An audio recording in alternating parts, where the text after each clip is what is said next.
As crianças podem sair.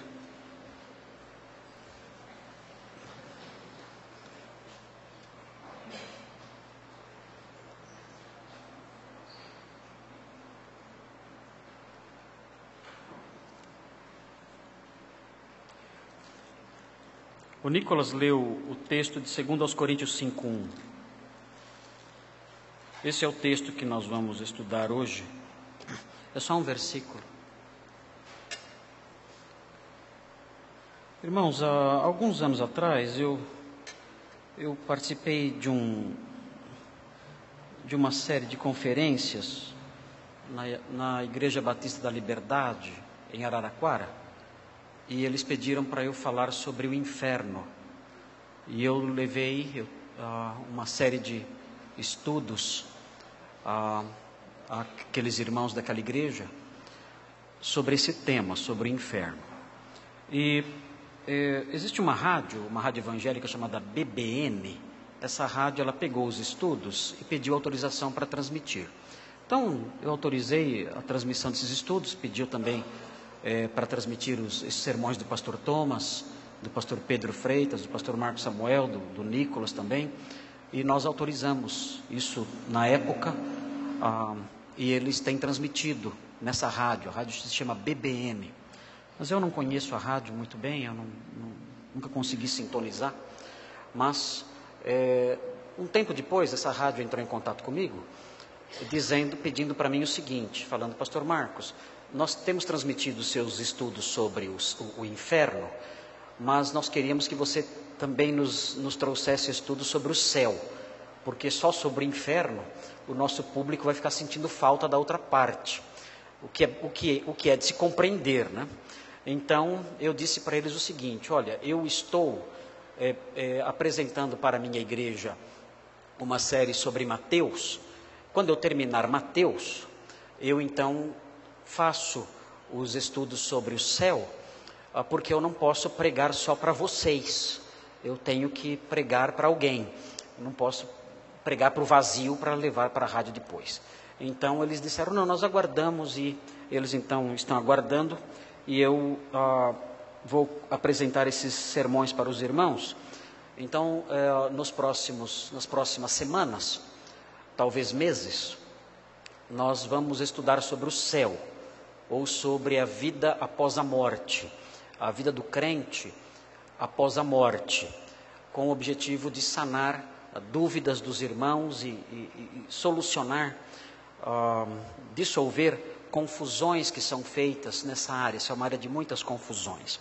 Eu ia falar sobre um texto completo, um parágrafo inteiro, mas eu não vou conseguir falar sobre o parágrafo inteiro que abrange, que compõe 2 Coríntios 5:1, parágrafo que é integrado por 2 Coríntios 5:1. Então, só vou falar sobre o versículo 1 hoje, e se eu conseguir terminar, talvez eu não consiga terminar o versículo 1. Mas o que eu quero dizer de antemão para vocês é que, quando nós falamos sobre a bem-aventurança dos crentes, a bem-aventurança dos salvos, nós pensamos sobre o céu. Então, nós morremos e vamos para o céu. Esse é o pensamento que é passado, que permeia a nossa mente de forma dominante. Isso não está errado. Mas é necessário que nós compreendamos que a nossa bem-aventurança futura, a nossa escatologia particular, a escatologia particular do crente, o seu destino futuro, individual, pessoal, envolve, na realidade, o desfrute da bem-aventurança em 3 ambientes distintos. São 3 os reinos dos quais nós vamos participar. Quais são esses reinos dos quais nós vamos participar? E nós temos que ter ciência deles e vamos conhecê-los um a um. O primeiro reino, eu vou chamar aqui de reino celeste. O reino celeste é o reino para onde vai a alma do crente salvo. Quando o crente morre, ele não fica dormindo, como ensinam as testemunhas de Jeová e outras seitas. Quando o crente morre, ele continua tendo a sua existência consciente. E nós vamos aprender na série de sermões que eu vou apresentar para vocês, nós vamos ver os textos todos que apontam para essa realidade. Nós vamos conhecer os textos que realçam essa verdade, de que a nossa vida, ela prossegue no reino celeste. A nossa alma, o nosso espírito, livre do corpo por um tempo, mas ainda consciente nesse reino que eu chamo aqui, que eu quero chamar aqui, usando a linguagem bíblica, de reino celeste. Mas essa não é a nossa condição definitiva. Na realidade, o reino celeste é uma fase intermediária. Não é a nossa condição final, não é. Na véspera de Natal de 2012, eu tenho anotado lá no livro que eu li desse autor que eu vou mencionar agora, eu terminei a leitura de um livro chamado Surpreendido pela Esperança. O autor desse livro se chama N.T. Wright, Nicholas Thomas Wright. N.T. Wright é bastante conhecido no meio teológico por ser um dos teólogos mais respeitados no campo de Novo Testamento. Ele é bispo anglicano de Durham, na Inglaterra. Ele foi professor em Cambridge e Oxford por 20 anos. É professor visitante da Harvard Divinity School, da Universidade Hebraica de Jerusalém e da Universidade Gregoriana de Roma. E é autor de mais de 20 livros. Então é muito respeitado como uma grande autoridade no Novo Testamento. Ele escreveu esse livro, Surprised by Hope, Surpreendido pela Esperança, que foi publicado pela editora Ultimato, aqui no Brasil. E nesse livro, N.T. Wright, ele faz uma crítica da concepção dominante no meio evangélico, no meio cristão, ligada à escatologia individual. O que ele diz? Ele fala o seguinte: olha, as nossas orações e os nossos hinos, quando falam do nosso estado eterno, se concentram sempre no reino celeste. Sempre falando do céu, como se esse fosse o estado definitivo do cristão. Ele morre, vai para o céu e o corpo fica lá no cemitério, sabe-se lá por quanto tempo, e esqueça, esse é o destino final. E a nossa inódia aponta para isso, as nossas orações apontam para isso, os nossos cultos fúnebres apontam para isso, e não destacam outros aspectos da escatologia individual, que são esquecidos e até desconhecidos. N.T. Wright, claro, muito da teologia dele não dá para a gente aceitar, eu mesmo discordo de vários pontos. Quem sou eu para discordar de N.T. Wright? Mas eu me dou a licença de discordar de N.T. Wright em vários pontos. Mas nesse ponto em particular, N.T. Wright está correto. Realmente nós damos muita ênfase à alma no céu, e não damos ênfase a outros aspectos da escatologia individual. E o outro aspecto da escatologia individual, que nós temos que dar mais ênfase, é no aspecto do corpo ressurreto. E o corpo ressurreto não é uma realidade que, pelo menos de forma predominante, vai ser desfrutada no céu. Por isso, nós vamos falar também de um outro reino, não só o reino celeste. Nós vamos falar também, na nossa série de mensagens, sobre o reino milenar. É um outro reino que é mencionado na Escritura. A Bíblia fala abundantemente desse reino milenar. Os irmãos aprenderão o que é o milenarismo. Os irmãos verão as bases do milenarismo. Há muitas discussões acerca disso. E se os irmãos quiserem estudar um pouquinho mais, pelo menos uma introdução ao milenarismo, os irmãos podem começar com um livrinho que eu escrevi alguns anos atrás, acho que uns 2 anos atrás. Eu escrevi um livrinho que tem aqui na livraria chamado Fundamentos da Teologia do Novo Testamento. E existe nesse livrinho, Fundamentos da Teologia do Novo Testamento, um capítulo intitulado Os Mistérios do Reino. E nesse capítulo os irmãos poderão ter algum contato com o ensino bíblico acerca do reino milenar. Muitos teólogos cristãos evangélicos não acreditam na realidade desse reino, do reino milenar. Eles entendem que o reino milenar é uma alegoria, que nunca vai se cumprir. Eu, assim como muitos teólogos de hoje, e a vasta, a totalidade dos pais da igreja, até pelo menos o quarto século, criam no reino milenar, do qual nós vamos desfrutar, nós os crentes, nos nossos corpos ressurretos. E um terceiro reino que vamos conhecer, falamos do reino celeste, falaremos do reino milenar, e um terceiro reino que vamos conhecer, não só teoricamente, nós vamos entrar nele um dia, é o reino eterno. A Bíblia diz que no final do final, no fim do fim, o Senhor criará um novo céu e uma nova terra. E nós reinaremos com Ele para sempre, nesse novo céu e nessa nova terra. É o reino eterno. O reino celeste terá um fim, o reino milenar terá um fim, e então entraremos no reino eterno, o reino que não tem fim, o reino que Santo Agostinho chamou de o fim sem fim. Esse é o reino eterno, e vamos falar dele. Esse reino eterno é o mais empolgante, é o que eu acho mais lindo. Eu não consigo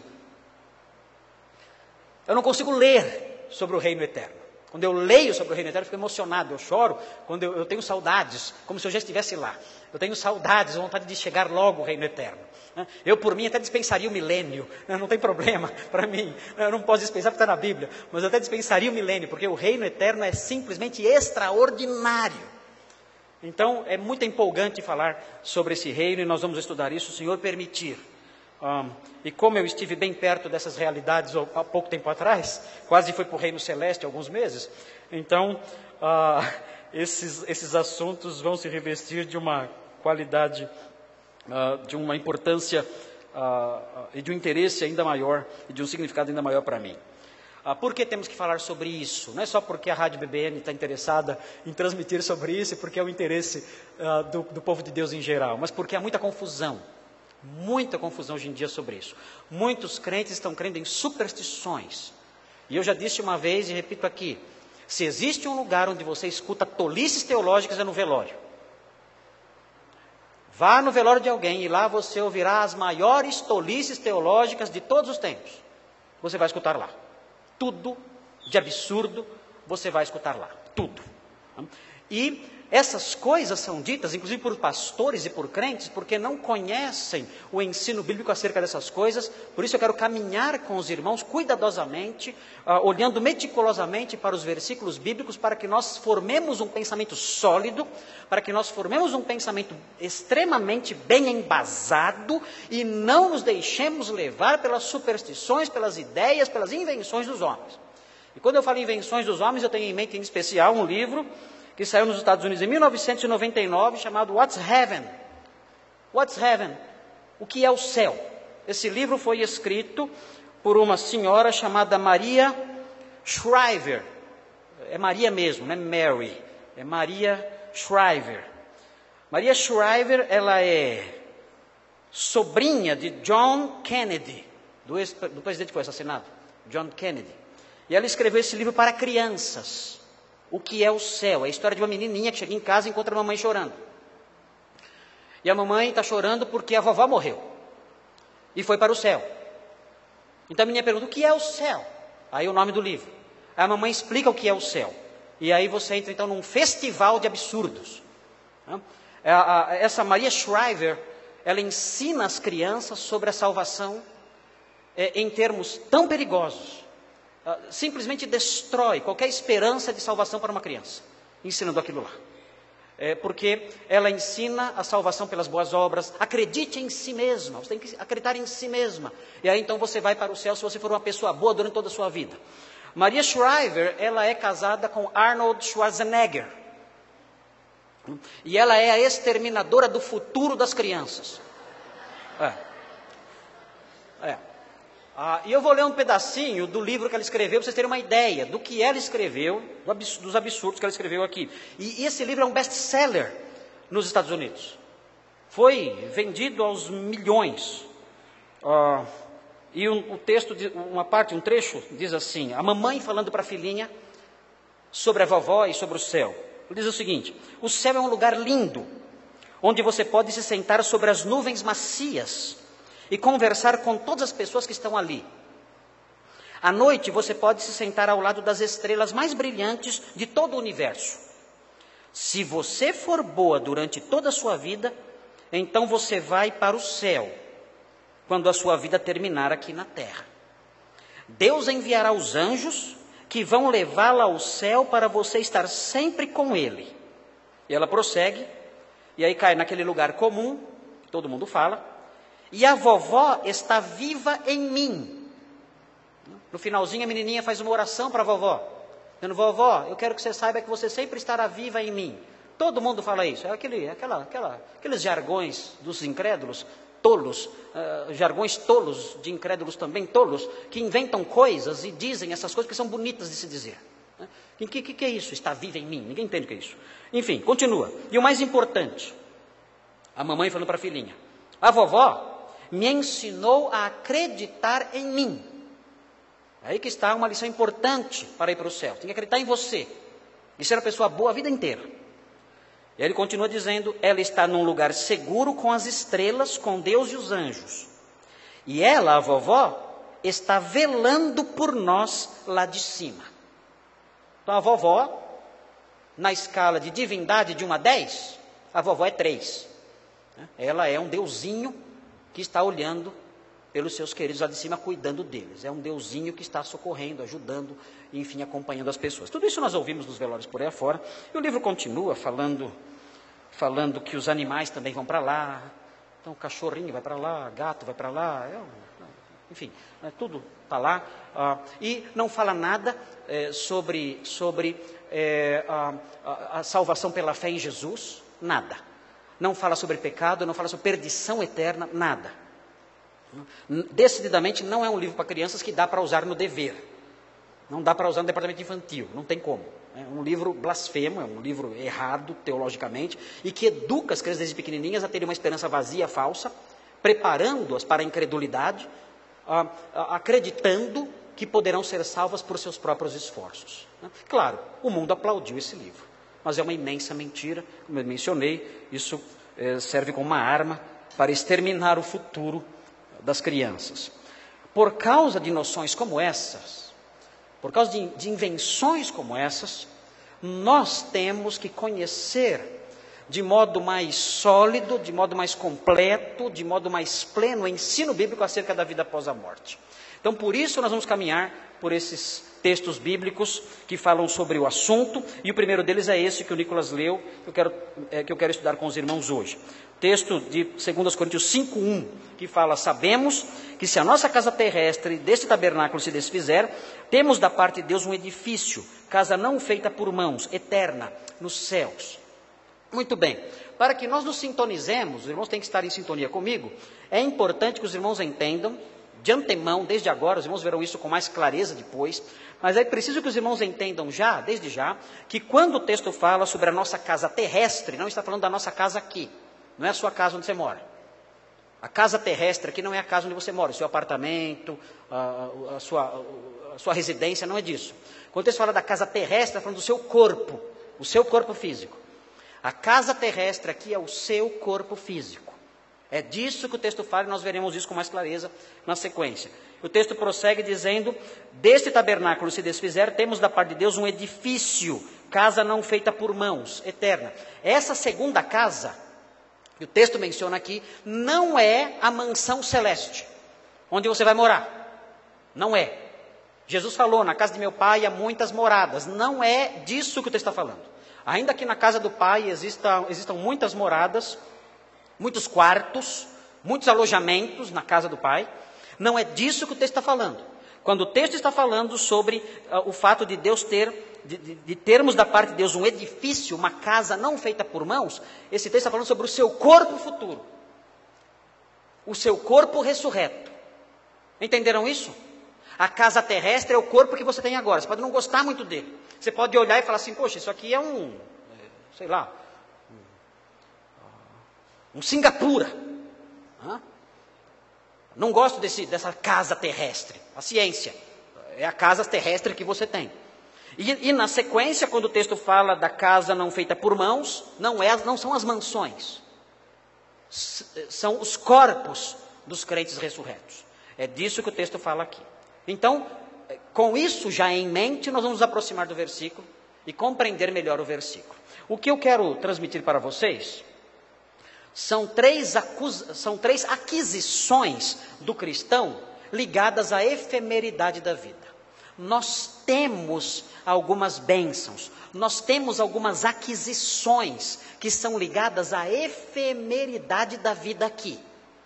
E quais são essas aquisições que nós temos como crentes? Nós somos crentes, não somos incrédulos. Nós somos novas criaturas, nós nascemos de novo, nós pertencemos a um povo diferente. Somos do povo santo, somos do povo de Deus, somos cidadãos do céu, somos sacerdócio santo, povo comprado por Deus. E sendo povo de Deus, nós temos algumas aquisições relacionadas à nossa vida por vir e relacionadas à efemeridade dessa vida terrena. A primeira aquisição qual é? Qual é o primeiro bem? A primeira aquisição, a primeira posse que nós temos, sendo crentes, a primeira posse relacionada a esse fato da efemeridade da vida e da realidade da vida eterna. A primeira posse, a primeira aquisição é que nós temos um novo foco. Nós temos um novo foco. Agora, os irmãos vão olhar para o versículo e não vão achar isso aqui.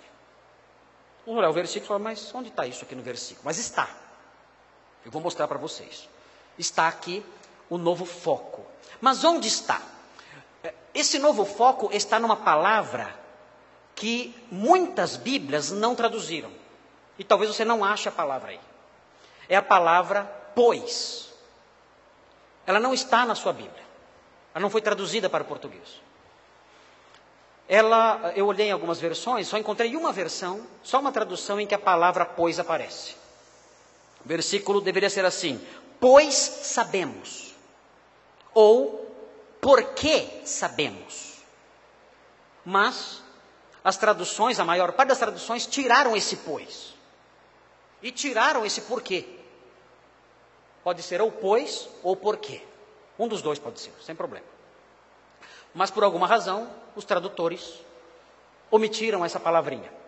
Se você tem na sua Bíblia a palavrinha pois ou a palavrinha porquê, então a sua tradução é a tradução premiada. Porque geralmente as traduções não têm. A minha não tem. A revista atualizada não tem a palavra pois aqui. Começa dizendo, sabemos que se a nossa casa terrestre, desse tabernáculo se desfizer, mas não tem a palavrinha pois, não tem a palavrinha porquê. Então, isso faz com que fique difícil perceber o foco que nós recebemos. Fica difícil, tirando esse pois, tirando a palavrinha porquê, que deveria estar aqui, tirando esse pois, tirando esse porquê, fica difícil detectar o foco novo que nós temos. Nós temos um novo foco. E esse novo foco está presente aqui no versículo 1, e nós podemos perceber esse novo foco a partir da palavrinha pois. Por quê? Porque a palavrinha pois faz com que o versículo 5 seja um componente do versículo 4:18. Sem a palavrinha pois, o versículo 5 não tem conexão com o versículo 4:18. Com a palavrinha pois, estabelece-se uma conexão. Irmãos, estão me acompanhando? Está muito confuso? Não? O pois então é uma conexão. Tirou a conexão, o versículo fica solto. Ele não tem mais relação com o versículo anterior. Mas notem então o versículo anterior, o 4:18, para ver um foco. Vejam qual é o foco. Vejam, o texto diz assim: não atentando nós nas coisas que se veem. Nós, os crentes, não olhamos para as coisas que se veem, mas nas que se não veem. Porque as que se veem são temporais, e as que se não veem são eternas. Aí, depois que ele diz isso, ele fala assim: por isso, ou portanto, Ou seja, faz alguma conexãozinha com a palavrinha gar. Gar pode significar pois ou portanto, que não aparece, que não é traduzido aqui. E ele então dá uma ilustração disso. Ele fala, olha, vocês querem ver como nós não nos focamos nas coisas que se veem? Nós nos focalizamos nas coisas que se não veem. Então ele ilustra. Ele diz, olha um exemplo. Nós sabemos que se a nossa casa terrestre desse tabernáculo se desfizer, são as coisas que se veem. Nós vemos a nossa casa terrestre. Ele fala, nós sabemos que ela vai se desfazer. Mas nós não estamos focalizados na nossa casa terrestre. Como o versículo 4:18 diz, nós não estamos ligados nas coisas que se veem. Uma das coisas que se veem é a nossa casa terrestre, nosso corpo. Mas nós não estamos focalizados nela. Nós estamos focalizados nas coisas que se não veem. E quais são as coisas que se não veem? Ele dá um exemplo no versículo 5:1. Temos da parte de Deus um edifício, uma casa não feita por mãos, eterna, nos céus. Isso eu não vejo. Isso eu não vejo. Mas é isso que importa para mim. Eu tenho um novo foco. Enquanto o mundo focaliza o que vê, o crente focaliza o que não vê. Exemplo. Paulo dá o exemplo. O corpo. Pergunta. O mundo realmente focaliza o corpo? Meu Deus. O mundo idolatra o corpo. O mundo só focaliza o corpo. Você vê aquelas senhoras de 94 anos lá fazendo plástica, botando botox e fazendo um monte de coisa para tentar preservar a beleza do corpo. O foco é o corpo o tempo todo. É só isso que conta. E quando o apóstolo Paulo quer mostrar nossa diferença de visão, quer apontar para um dos aspectos da cultura que nós, os crentes, não abraçamos, ele aponta para isso. Ele fala, nós não ficamos sofrendo, gastando horrores, gastando milhares de reais, focalizando a nossa atenção, os nossos esforços em coisas que nós vemos. Nós não cultuamos o nosso corpo. Nós focalizamos a nossa atenção, nós temos nossos olhos voltados para as coisas que se não veem. Nós estamos preocupados, sim, e aguardando, sim, ansiosamente, sim, o nosso corpo, que não vai se desfazer. É esse o nosso foco. Irmãos, não estou dizendo que você não tem que tomar banho, cortar o cabelo, cuidar da aparência. Não estou falando isso. Por favor, continue tomando banho, cuidando da aparência, sem problema. Mas o que nós não podemos fazer é sermos escravos dessas coisas como o mundo faz. Nós somos escravos, há pessoas que são escravas disso, da aparência física. E qualquer detalhezinho que comprometa algo da sua aparência física, para elas isso é um sofrimento. Elas gastam horrores com roupas, com maquiagens, com cirurgias, com academias, inúmeras coisas, focalizando naquilo que se vê. Quando o nosso foco deve ser naquilo que se não vê. Nós, os crentes, temos um novo foco. Essas coisas trazem problemas terríveis. Eu vou falar para os jovens agora. Eu já fui jovem também, e sei como é isso. Vou abrir um parênteses acerca disso. Essa visão da importância suprema do corpo físico faz com que muitos jovens deixem de valorizar o outro a partir do caráter do outro, a partir da maturidade do outro, a partir das virtudes do outro.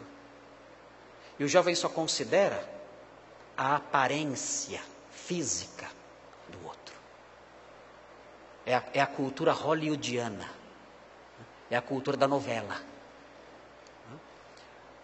Os jovens não valorizam, o moço não valoriza uma moça pelo seu caráter, pela sua integridade, pela sua postura, pela sua decência, pela sua fé, não. Ele valoriza e se interessa pela moça por causa da sua aparência. E a moça, do mesmo jeito, ela não olha para a maturidade do moço, a responsabilidade, a seriedade, a espiritualidade, a maturidade espiritual do moço. Ela não olha para isso. Ela olha para a aparência. Ela viu na minissérie o herói. O herói não era crente, mas era bonito. O herói não tinha 1,60 m. Não tinha 89 quilos. 1,40 m, careca. Não era assim. O herói tinha 1,90 m. Forte. Bonito. Esse é o padrão. Esse é o padrão. Então esse culto do corpo, daquilo que se não vê, acaba comprometendo o futuro dos nossos jovens. Os nossos jovens perdem um referencial correto. Os nossos jovens olham para os seus candidatos, entre aspas, e levam em conta somente isso, a aparência física deles. Isso está errado. Isso é mundanismo, é o nome disso.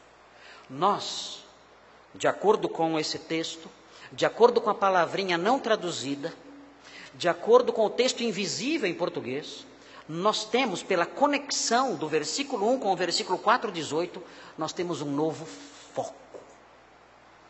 Nós temos outras ênfases. Nós olhamos para a realidade do corpo físico de outra forma. Eu sei que o corpo físico vai passar, vai se deteriorar, vai se perder. Eu sei disso, eu não atento para isso. Ainda que eu cuide dele e valorize até certo ponto a beleza, a estética e tudo mais, ainda que isso seja um valor que deva ser levado em conta até certo ponto, não é isso que determina as minhas decisões, não é isso que determina os meus rumos, não é isso que me escraviza, que domina a minha vida. Eu olho para as coisas que se não veem. Cuidado, jovens, muito cuidado.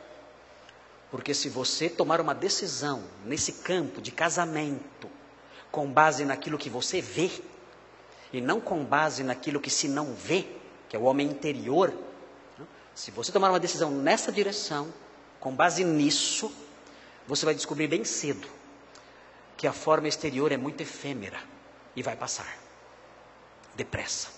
Você terá dado um passo errado, o mundo terá te enganado. Então aproveite a realidade de que você, sendo crente, tem um novo foco, uma nova visão das coisas. Muito bem, vamos ver a segunda aquisição. A primeira aquisição do crente é um novo foco, um novo centro. E onde está baseado isso? Na palavrinha gar, na palavrinha portanto, na palavrinha pois, que não está na sua Bíblia, talvez alguma Bíblia tenha, mas que não aparece na Bíblia, em português, mas que está presente no texto original. Muito bem. Além de termos um novo foco, um novo centro, nós temos também, como crentes, um novo conhecimento. Um conhecimento que o mundo não tem. Por isso escreve aqueles livrinhos de nuvenzinhas, pessoal sentado em nuvenzinha, que não tem conhecimento. Nós temos um novo conhecimento. Vamos olhar então para isso? Veja o que diz aí o texto. O texto começa dizendo o seguinte: nós sabemos, isso é um plural epistolar. O apóstolo Paulo está se referindo a ele está dizendo que ele sabe, e ao dizer isso, ao dizer que ele sabe, ele está apontando para uma revelação que ele tem, para uma revelação que ele recebeu. Ele diz, nós sabemos, esse plural epistolar, eu sei disso, ele está dizendo. Por isso ele usa o plural, é o que eu chamei, é o que nós chamamos de plural epistolar. Eu sei, diz Paulo, eu sei disso. E vocês como cristãos, sabendo que isso emana de mim, sabendo que isso emana do meu ensino, vocês devem crer nisso. Isto que eu sei é uma revelação que eu recebi e vocês devem crer nisso. Então, vejam, ele diz o seguinte, nós sabemos que se a nossa casa terrestre, e aí ele vai começar então a falar do corpo presente, do corpo atual. O apóstolo Paulo destaca que isso é uma nova revelação, porque ele trata disso, já tratou disso com os coríntios, em 1 Coríntios, no capítulo 15. Ele apontou isso como um ensino apostólico que deve ser crido. Veja 1 Coríntios 15, deixa aí uma marca em 2 Coríntios 5, e veja 1 Coríntios 15, 51. Veja o que diz aí. 15, 51. Fala assim. Observe. Eis que vos digo um mistério. Vejam, quando ele fala mistério, ele está se referindo a uma revelação que ele está trazendo que é nova. Por isso, depois, na segunda carta, ele fala, nós sabemos. Por que ele fala, nós sabemos, na segunda carta, capítulo 5, versículo 1, texto nosso de hoje à noite? Por quê? Porque um mistério lhe foi revelado. E que mistério é esse? Ele diz, eis que vos digo um mistério, nem todos dormiremos, mas transformados seremos todos. Por isso ele diz, nós sabemos. Foi revelado esse mistério para mim. E quando nós olhamos para o texto de 1 Coríntios 14, 37 e 38, o texto diz que se alguém se julga espiritual, reconheça ser mandamento do Senhor o que vos escrevo. Ele está dizendo, olha, as coisas que eu estou escrevendo para vocês não vêm de mim. Eu recebi essas coisas do Senhor, são mandamento dele, são revelação dele. Por isso, quando ele diz sabemos porque ele recebeu isso de Deus. E transmite aos crentes. E os crentes devem crer nisso. Crer em quê? Versículo 1 prossegue. Sabemos que, se a nossa casa terrestre deste tabernáculo se desfizer. Nós temos aqui uma expressãozinha interessante. Logo na primeira linha, o texto diz, sabemos que se a nossa casa terrestre se desfizer. Existe um grau de dúvida aqui. Mas como pode ser isso? Alguém tem dúvida de que vai morrer? Paulo tinha. Esse se não é por acaso. Tem uma função aqui. Paulo tinha dúvida se ia morrer. Mas como? Ele poderia ter dúvida se ele iria morrer. Se os irmãos olharem o capítulo 4 anterior, os irmãos verão no versículo 10, logo aí na mesma página, os irmãos verão o que ele escreve. Ele fala assim, levando sempre no corpo o morrer de Jesus, para que também a sua vida se manifeste em nosso corpo. Está dizendo, olha, eu estou sendo exposto à morte o tempo todo. Diz no versículo 11, porque nós que vivemos somos sempre entregues à morte, por causa de Jesus. Vivia enfrentando a morte, o apóstolo Paulo, o tempo todo. Ele era um verdadeiro Indiana Jones apostólico. Vivia enfrentando perigos e ameaças de morte pesadas. E ele narra isso aqui. Ele diz no versículo 14, sabendo que aquele que ressuscitou Jesus, o Senhor, também nos ressuscitará com Jesus e nos apresentará convosco. Ele fala aqui da grande possibilidade da morte vindo sobre ele. Ele diz no versículo 16, por isso não desanimamos, pelo contrário, mesmo que o nosso homem exterior se corrompa, o homem exterior é o corpo físico, mesmo que ele se deteriore, ele sabia da possibilidade de morrer. Por que então ele diz, sabemos que se a nossa casa terrestre deste tabernáculo se desfizer? Porque ele põe dúvida sobre isso. Muito simples, o apóstolo Paulo esperava que Jesus voltasse antes dele morrer. Era a parousia que nós chamamos. O apóstolo Paulo tinha uma forte esperança de que ele não conheceria a morte, mesmo vivendo debaixo de ameaças terríveis.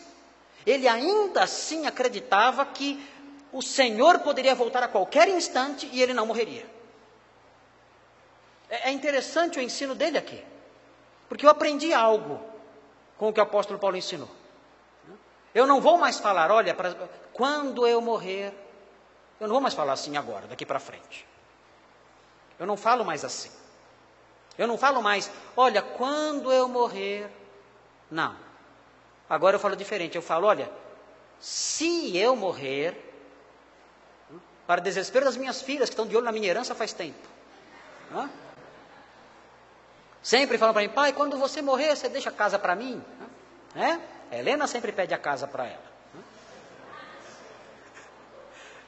Não esqueçam. Agora eu vou falar sempre, quando eu morrer, não. Se eu morrer. Era assim que o apóstolo Paulo falava. Olha, se a minha casa se deteriorar, se isso acontecer, por que esse se? Porque esse ean, como diz o grego, por que não um rotan, como poderia usar aqui, uma palavra grega, rotan, significa quando. Ele não usa essa expressão. Usa o ean, o se, com uma carga de dúvida. Porque ele sabia que o Senhor poderia voltar a qualquer momento. Veja 1 Coríntios 15, 51. Veja, abra sua Bíblia, veja, rapidinho. Veja como ele tinha essa esperança. Ele aguardava o dia do Senhor voltar em que ele não morreria. E o Senhor voltando, ele não morreria. O texto diz em 1 Coríntios 15, 51. Eis que vos digo um mistério. Nem todos dormiremos. Ele se inclui no grupo. Nem todos dormiremos, mas transformados seremos todos. Ele se inclui no grupo dos que não dormirão. Tenha esperança, o Senhor vai voltar antes, eu não vou morrer. Mas Paulo, você vive em perigos. Olha, eu tenho esperança de que eu não vou morrer, que ele vai voltar antes. Quando ele fala sobre arrebatamento em 1 Tessalonicenses 4, 15 a 17, ele fala, então nós, os que ficarmos, seremos arrebatados. Ele se inclui no grupo. Eu não vou morrer. Eu não vou morrer. O Senhor vai voltar antes, ele tinha essa expectativa. Nós, os que ficarmos, seremos arrebatados juntamente com os mortos ressurretos. Ele se incluía no grupo dos que estariam vivos quando o Senhor voltasse. Por isso, ele coloca aqui essa expectativa. Ele pronuncia a palavrinha se. Sabemos que se eu morrer, não quando eu morrer. Ele tinha essa esperança. Isso é importante. Os irmãos têm que ter em mente, no seu modo de pensar, com uma realidade mais próxima de vocês, a vinda do Senhor do que a própria morte. Os irmãos devem ter isso como uma realidade mais certa do que a própria morte. Não digam mais, quando eu morrer. Digam, se eu morrer. Se eu morrer, então, essa é a linguagem certa que Paulo nos ensina aqui. E aí ele prossegue. Sabemos que se, e aí já existe um conhecimento novo. Nesse se, esse se é um se didático. É um se que mostra, eu posso não morrer. Os incrédulos sabem disso? Não, é um conhecimento novo. Paulo nos transmite isso. Pode acontecer de nós não morrermos, de nós estarmos vivos quando o Senhor voltar e sermos transformados. Os incrédulos não têm esse conhecimento, é um conhecimento novo que nós temos. Eu posso não provar a morte. Eu posso não ser ceifado pela morte. A parousia, a volta do Senhor pode ocorrer e eu nunca conhecer a morte. E amém para isso. Amém? Amém. Pode ser pentecostal agora. Amém. Nós temos essa esperança. Temos essa esperança. Alguém já falou até aleluia aí, né? Aleluia. Aleluia. Louvado seja Deus por isso. Porque temos essa esperança. Glória a Deus. Amém. Não se animem muito, não.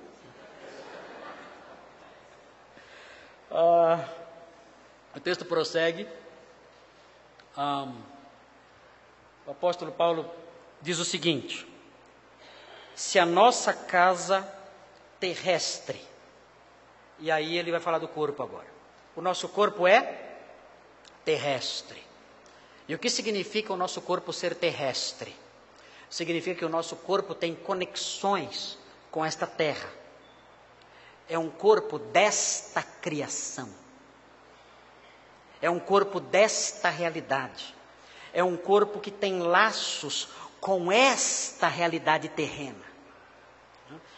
O nosso outro corpo, como veremos, não será um corpo terrestre. Ele poderá até caminhar sobre esta terra, mas não será um corpo terrestre. O outro corpo não terá conexões terrenas como nós temos. Hoje eu tenho conexões terrenas. Neste corpo, das minhas conexões terrenas, eu sou esposo da Simone. Na ressurreição, as pessoas não se casam nem se dão em casamento, Simone. Lamento muito por você. Não teremos as conexões terrenas no corpo ressurreto. Estarei conectado a Simone por laços muito mais intensos do que o casamento. Mas eu não serei mais esposo dela, nem ela minha mulher.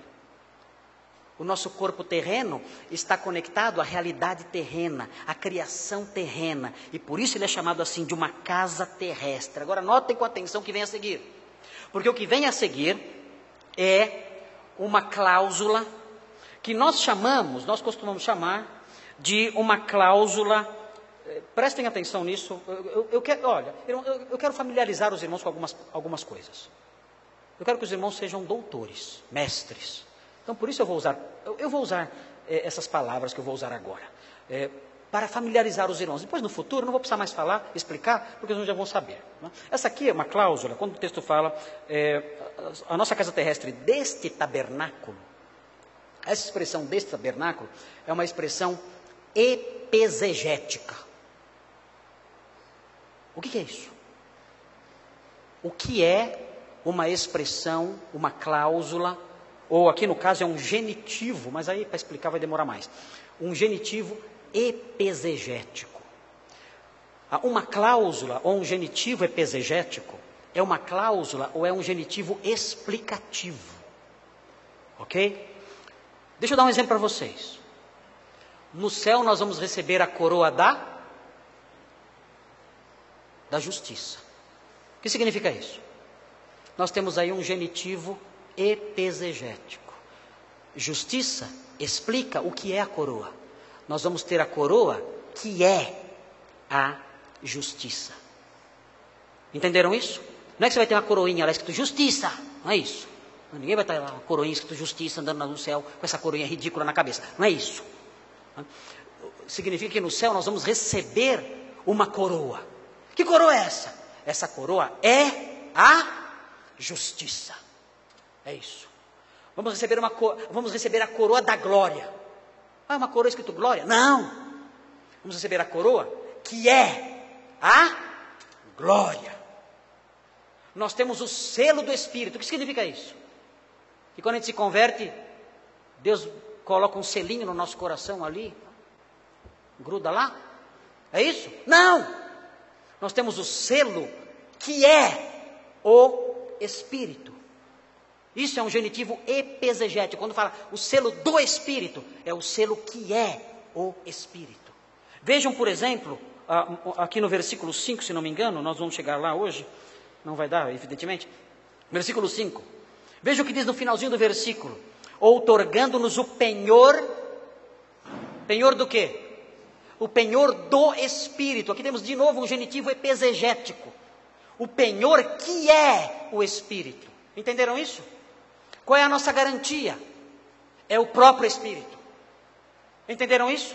Então, por favor, parem de ficar pensando em coroinha, em selinho. Parem de pensar nisso. Ok? Essa forma de escrever é própria dos escritores.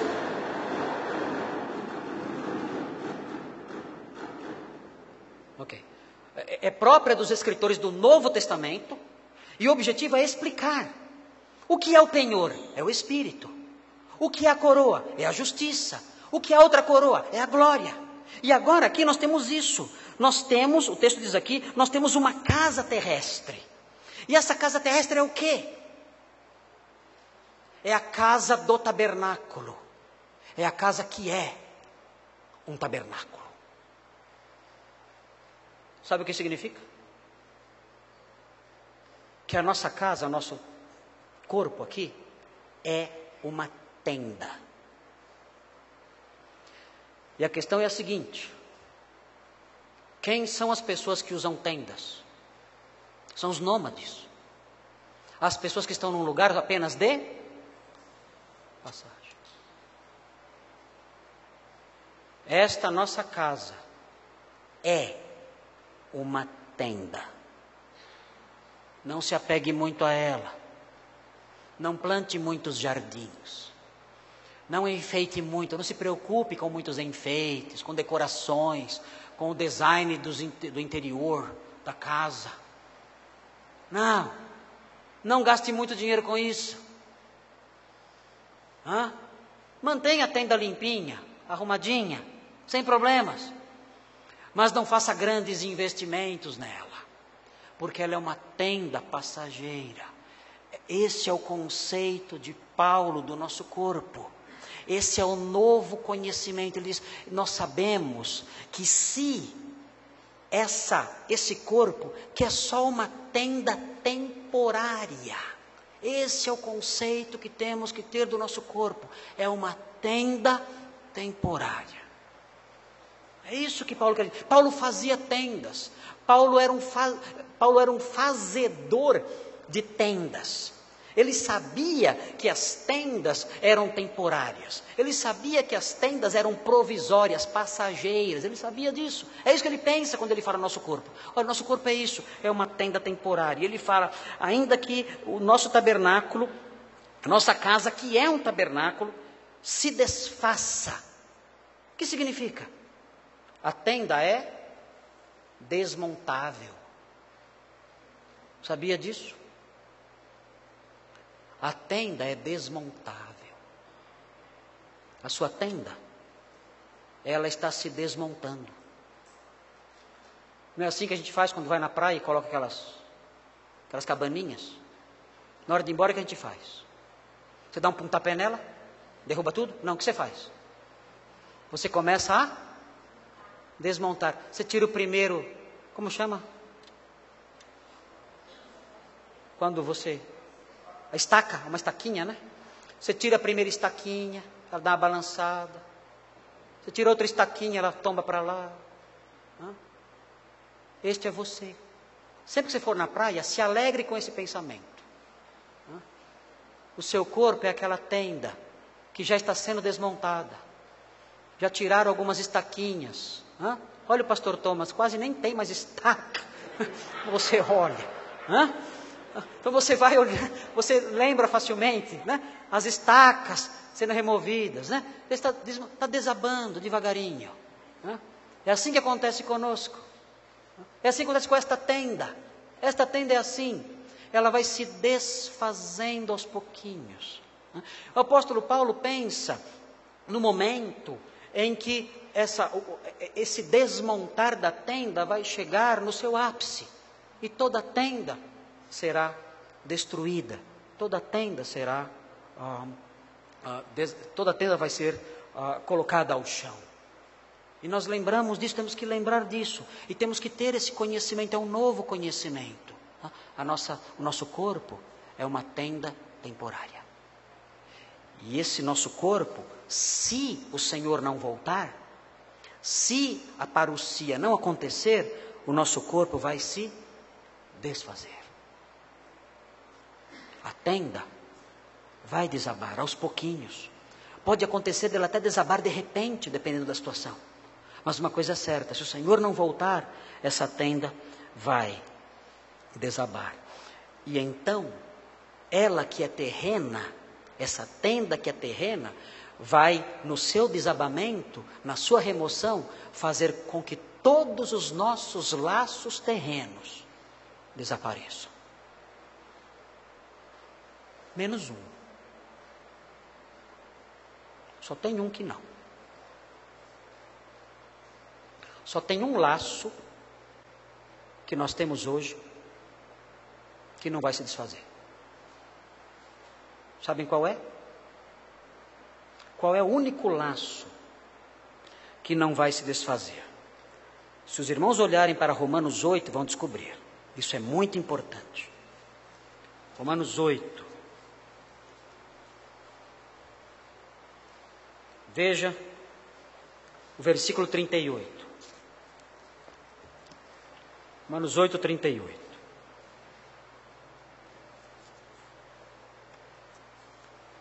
Veja o que diz. Vejam qual é o laço que não vai se desfazer. Porque eu estou bem certo de que nem a morte. Estou bem certo de que nem a morte, nem a vida, nem os anjos, e ele prossegue enumerando várias coisas.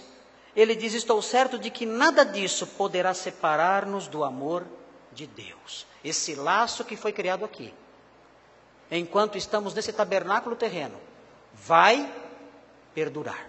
Esse laço não se rompe. Vire as páginas da sua Bíblia, vá para o capítulo 14 de Romanos. 14, versículo 8. Veja o que diz. Versículo 8, 14 e 8. Porque se vivemos, para o Senhor vivemos. Se morremos, para o Senhor morremos. Quer pois vivamos ou morramos, somos do Senhor. Esses laços não se partem. É o único laço terreno que nós temos aqui nesta terra que não vai se romper com a morte. Isso nós sabemos. Temos segurança disso. O apóstolo Paulo nos tornou conhecedores de uma nova informação. Ele nos passou essa informação, revelando-nos esses mistérios.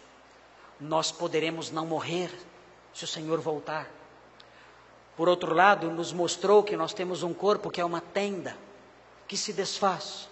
E nos mostrou também que mesmo que essa tenda terrestre se desfaça e todos os nossos laços criados aqui desapareçam, um laço criado aqui não desaparecerá. É o laço com o nosso Senhor, que nem a morte, nem a vida, nada pode romper. E há uma última aquisição no versículo, os irmãos devem conhecê-la agora melhor. A última aquisição é um novo corpo. Nós temos um novo foco, temos um novo conhecimento e temos um novo corpo. Vejam o que diz o versículo, é o versículo 1 só, né? A segunda parte do versículo 1. Temos da parte de Deus um edifício. O que eu tinha antes? Eu tinha uma tenda. Uma tenda passageira. Uma tenda que se desfaz. Uma tenda que desaba logo. Mas agora eu não tenho mais uma tenda. Eu tenho um edifício. É algo permanente. É algo que não passa. É algo que não acaba. E o texto explica como é esse edifício. Como é essa casa. O texto fala que é uma casa não feita por mãos. O que significa isso? Uma casa não feita por mãos. Se os irmãos quiserem aprender o que é uma casa ou o que é algo não feito por mãos, os irmãos têm que ler a explicação disso em Hebreus 9:11. Hebreus 9:11 mostra o que significa algo não feito por mãos. Hebreus 9:11. Veja o que diz. Hebreus 9:11. Fala assim: quando, porém, veio Cristo, como sumo sacerdote dos bens já realizados, mediante o maior e mais perfeito tabernáculo, não feito por mãos. A expressão aparece novamente aqui, Hebreus 9:11. Não feito por mãos quer dizer, não desta criação. O que é então a casa não feita por mãos? É uma casa que não pertence a esta criação. É uma casa que pertence à nova criação de Deus.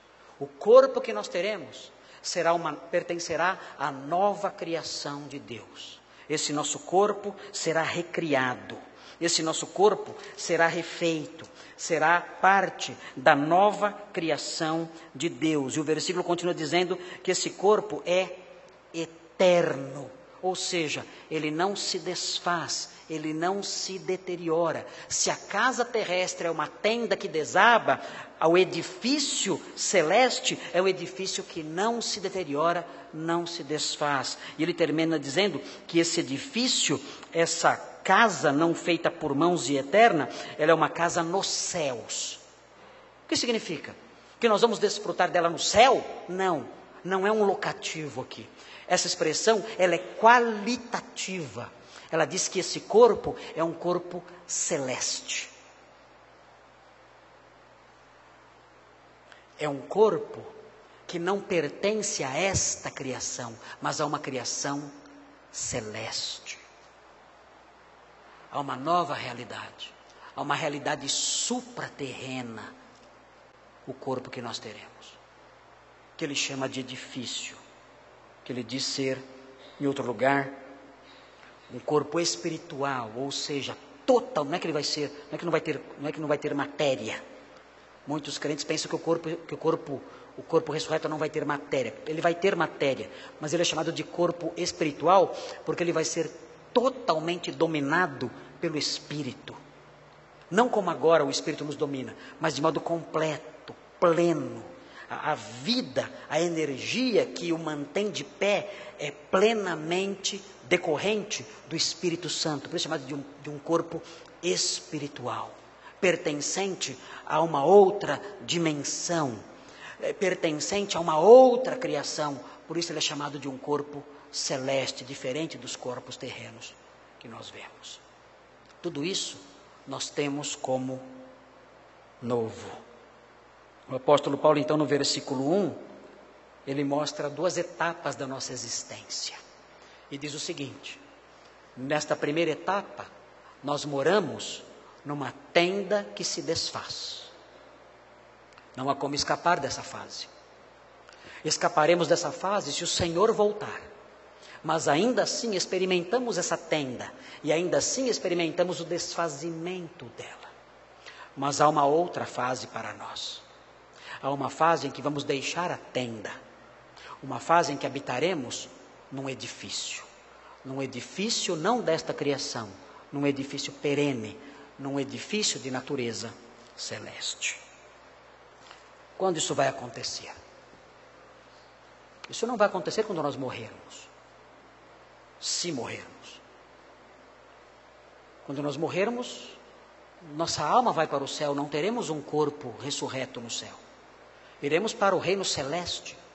Quando então isto que está sendo descrito aqui vai acontecer? Isto vai acontecer quando o Senhor voltar. Quando o Senhor voltar, Ele vai nos ressuscitar e vai nos dar do seu edifício. Vai nos dar um edifício para morar, um corpo ressurreto, eterno, celeste, onde habitaremos na sua santa cidade. E é isso que nós aguardamos para o futuro. Não pensamos passar a eternidade sentados em nuvenzinhas. Não pensamos passar a eternidade ao lado de estrelinhas, tocando harpinhas. Não. Nós temos uma concepção decorrente da revelação apostólica. Nós temos uma concepção decorrente de um novo conhecimento. Esse novo conhecimento nos coloca diante de nós um novo foco. Nós focalizamos as coisas que nós não vemos. E entre essas coisas está esse nosso corpo ressurreto, do qual um dia desfrutaremos. Nós aprendemos lições novas, aprendemos acerca da efemeridade deste corpo, aprendemos acerca da possibilidade de não encontrarmos a morte, aprendemos acerca do fato desse corpo ser terreno, mas que os laços que ele deixará para trás serão completos, amplos, plenos, excetuando um, que é o laço que nós temos com o Senhor. Tudo isso nós aprendemos, é um conhecimento novo que temos. E aprendemos acerca do corpo novo, esse corpo perene, que diferente de uma tenda, é um edifício. E aprendemos nas Escrituras que esse corpo, esse edifício do qual desfrutaremos, será desfrutado quando o Senhor voltar. Por ocasião desse evento, nós teremos a ressurreição dos mortos e habitaremos então com Ele na sua cidade, na Nova Jerusalém.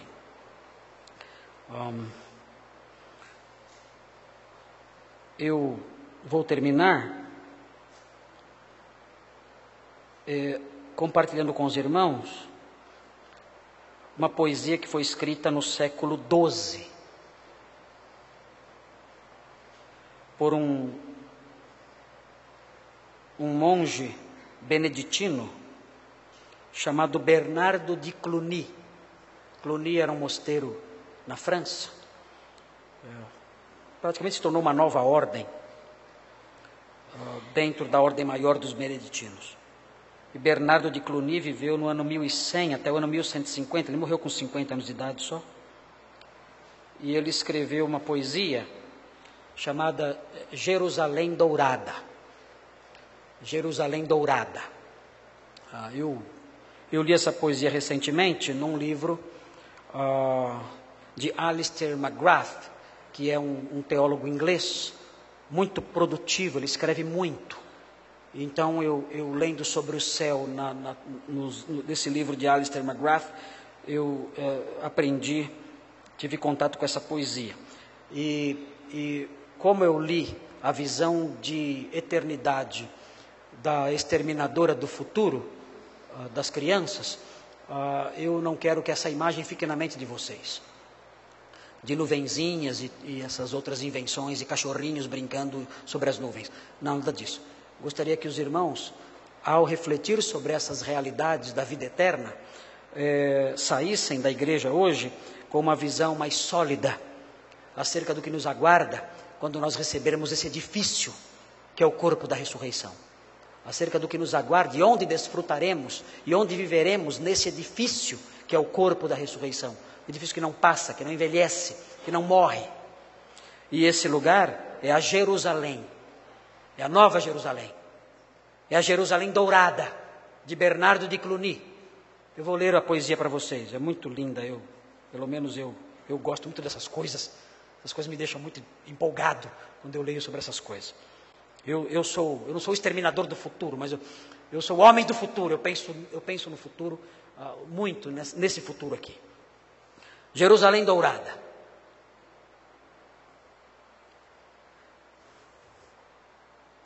Ó Jerusalém dourada, com leite e mel abençoada, nada sei, nada sei da alegria que lá nos aguarda, da radiante glória, da felicidade incomparável. Levantai muros de Sião, e se alegrem com cânticos, resplandeçam com a multidão dos anjos, brilhem com a multidão dos mártires.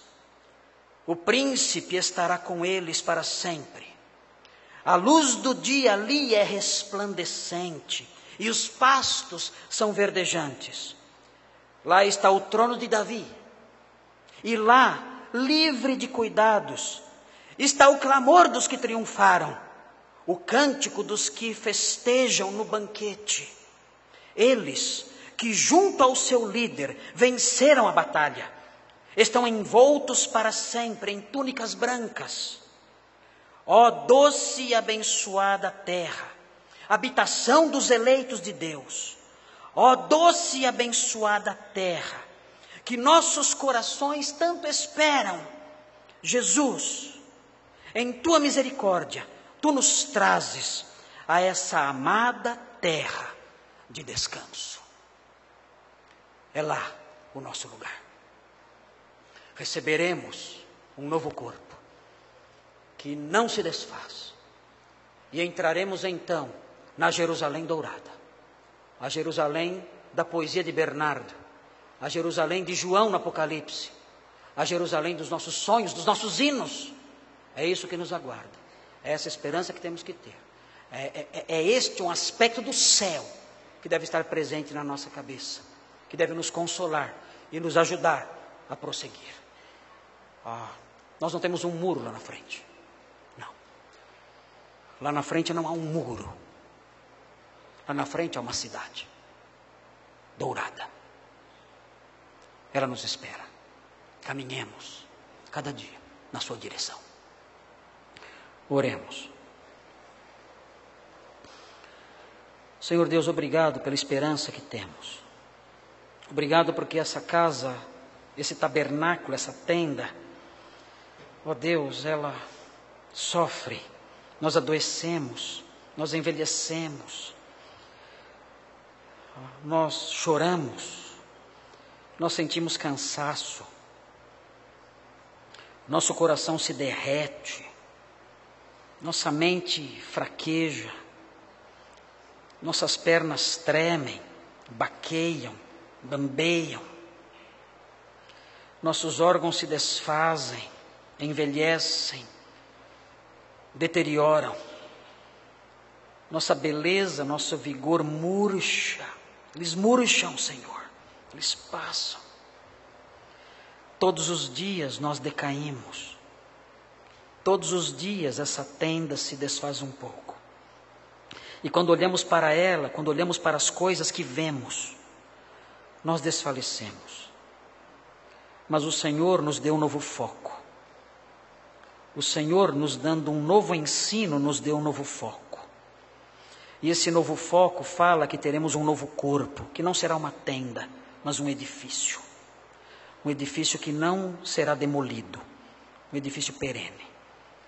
E a sua palavra nos ensina que nós desfrutaremos dele, não aqui, não nesse vale de lágrimas, não nesse lugar de escuridão, de injustiça, de pecado, de mentira, mas na Jerusalém dourada de Bernardo de Cluny, na Jerusalém dourada do apóstolo João, na Jerusalém dourada dos nossos hinos, na Jerusalém dourada das nossas súplicas.